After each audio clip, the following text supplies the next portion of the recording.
Bonjour, bienvenue dans l'analyse. Aujourd'hui pour cette première chronique dédiée au lien entre artistes et produits de la pop culture, je voudrais m'attaquer à du lourd, à un monument, bref, à la saga du Seigneur des Anneaux en film.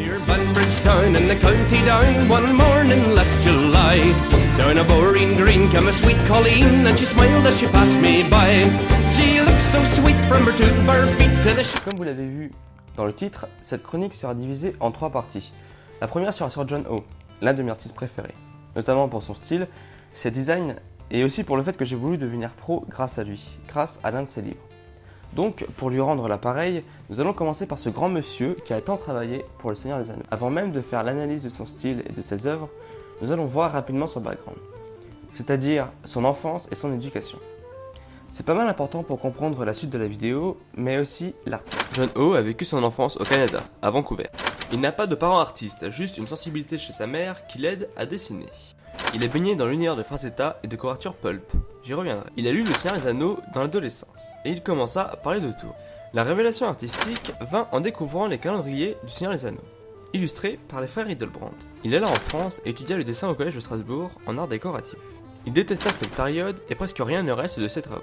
Puis vient les commandes alimentaires et enfin les publications pour le Seigneur des Anneaux. Le reste tient de la biographie. Nous avons à présent la matière pour bosser, mais je me dois de vous expliquer les points les plus importants. Pour son enfance, j'aime bien me dire qu'il n'a pas eu de parents artistes, et qu'il a dû forger sa culture artistique sur le tas, en lisant des magazines de pulp et autres éléments de la pop culture. Je pense que cette absence de culture artistique lourde sera capitale pour son originalité. Et cela nous amène à Frazetta. Frank Frazetta est connu pour être l'un des fondateurs de la dark fantasy. Il a un style très comics dans le traitement des corps. Les femmes sont légèrement vêtues et les hommes sont généralement musculeux. Il a fait principalement des couvertures de comics et des comics. J'ai lu que le petit John aurait dessiné ces mêmes couvertures au pastel gras. Cette étape de sa vie est clé pour comprendre le style de Ho, qui ajoute constamment une petite pointe de ténèbres à ses travaux. Il a eu, et cela n'engage que moi, une sensibilité au côté sombre d'une œuvre grâce à Frazetta. Il a compris inconsciemment la puissance du noir et des couleurs désaturées. Il a aussi été fort inspiré par les couvertures de pulp. Et les pulp magazines sont des couvertures américaines bon marché avec des BD faciles, des nouvelles de SF ou de fantasy. C'est le terreau qui a fait naître la culture geek bien plus tard. Les couvertures étaient généralement très belles et elles ont inspiré beaucoup d'artistes et de cinéastes. Il est donc baigné dans un univers très fantasy, un poil sombre et très geek en soi, peuplé de monstres, de héros vaillants et de nanas à moitié dénudées. Que j'aime l'art. Ensuite vint les livres du Seigneur des Anneaux. Comme beaucoup, il ne commence pas par le premier, celui-ci étant introuvable dans les petites bibliothèques de quartier, à cause de sa popularité. Bien, maintenant passons à la découverte pour lui des calendriers Hildebrandt, qui fut un tournant de sa vie. Les frères Hildebrandt sont deux grands peintres de la fantasy. Ils ont réalisé les calendriers du Seigneur des Anneaux dans les années 70 à 80. Je ne vais pas m'étendre sur leur style, j'en parlerai dans une autre vidéo. Revenons à Ho. Il vit ses calendriers dans son adolescence et comprit alors que l'on pouvait dessiner le Seigneur des Anneaux, lui donner vie visuellement. Je pense donc que ce choc fut fondamental dans son parcours artistique, comme une révélation. Ce fut un tournant de sa vie, ses calendriers ont forgé son imaginaire et a donc influencé l'aspect visuel du film. Puis vient son éducation artistique. Chaque artiste passe par là, que ce soit dans la rue ou dans une école. Chacun se trouve une éducation. Personne n'est autodidacte en somme. Pour John, elle fut imbuvable. Il n'y comprit pas grand-chose et y resta 3 ans. Il avoue lui-même que la seule chose positive qu'il en reste, c'était son prof d'illustration. Il lui a donné une pensée claire de son art, une pensée professionnelle, ce qui est inestimable en soi. La seule image qui reste de cette époque est celle-ci. C'est la première image qu'il ait réalisée pour le Seigneur des Anneaux, le lieutenant de la Porte Noire. On peut voir déjà son attirance pour les monstres effrayants et sombres, ainsi qu'un goût prononcé pour la décoration. Il a appris tout de même quantité de choses sur l'architecture, trop d'après lui. Puis vient le temps des commandes alimentaires, des caricatures et des trucs ennuyeux à mourir pour la pub. Quelque chose horrible qu'est la pub pour un illustrateur. Puis, avec le temps, arriva les illustrations plus intéressantes, comme celle du Seigneur des Anneaux. Il ne faut cependant pas résumer John Ho au Seigneur des Anneaux. Il réalisa beaucoup d'illustrations magnifiques pour d'autres romans. Faisons un point sur sa technique. Il n'a pas de technique particulière en soi.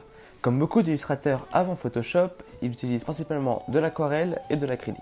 L'acrylique est un type de peinture inventé au début du siècle dernier. Elle est composée d'un pigment et d'un lien qui les relie entre eux. Ce lien est un mélange d'eau et de résine acrylique. Elle sèche très vite, est diluable à l'eau et forme comme une couche plastique sur la peinture. Elle peut être utilisée diluée comme le fait eau ou appliquée directement. Il utilise également l'aquarelle pour avoir un résultat plus lumineux et des croquis colorés. Monsieur O a aussi une habileté remarquable au crayon. La plupart de ses concepts sont d'ailleurs faits avec celui-ci. Les traits sont raffinés avec des nuances parfaites. On reconnaît ici la vieille école. Pour culture, il tient son crayon d'une drôle de façon. Regardez donc. Oui, c'est bizarre. La technique permet des nuances assez fines qui réalisent sur ses dessins.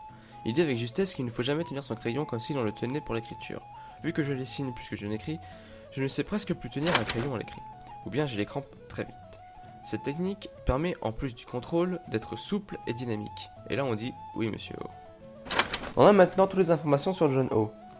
Bien que je pense que la création passe en premier par rapport à son créateur, car la création a elle une vie autonome, il faut quand même comprendre et connaître un peu la vie de l'artiste pour pouvoir comprendre son œuvre. J'espère que c'est compréhensible. À présent, on va s'attarder sur les applications directes qu'a eu John O sur les films du Seigneur des Anneaux en tant que l'un des directeurs artistiques. Car oui, il y a eu 2 directeurs artistiques. Peter Jackson fait les choses en grand et a également engagé l'autre demi-dieu de l'illustration de la Terre du Milieu, le grand Alan Lee. Pour faire la chronique, j'ai pas mal utilisé les artbooks des films. Mais pour des histoires de droit, je ne peux pas utiliser les images contenues dans ceux-ci. J'ai donc pris les images disponibles sur le site de O, comme c'est le cas pour les illustrations suivantes. John s'est en majeure partie occupé des choses sombres du Seigneur des Anneaux, des monstres en passant par les paysages tourmentés du Mordor. Il a donné par son travail un crédit énorme aux créatures et aux architectures fantastiques du film. Pour le premier croquis, nous allons analyser l'un de mes préférés, car il représente la vision que O a de Sauron et de sa petite bande. Le voici. Tout d'abord, je tiens à dire que j'adore ce concept. Sans faire de jeu de mots, il a vraiment de la gueule. Mais c'est surtout qu'il est un élément d'utile qu'on pourrait appeler sauronien, que O et son équipe ont inventé. Je m'explique. Ce que je trouve fort, c'est que quasiment tout le monde voit à présent Sauron comme le bonhomme à pic qu'il est, avec cette couronne et ce casque si classe, tout en armure et dans son style gothique. Pourtant, dans le livre, Sauron n'est pas décrit de la sorte, il est juste une masse sombre, dangereuse et pervertie. Et nous n'avons aucune description précise de lui.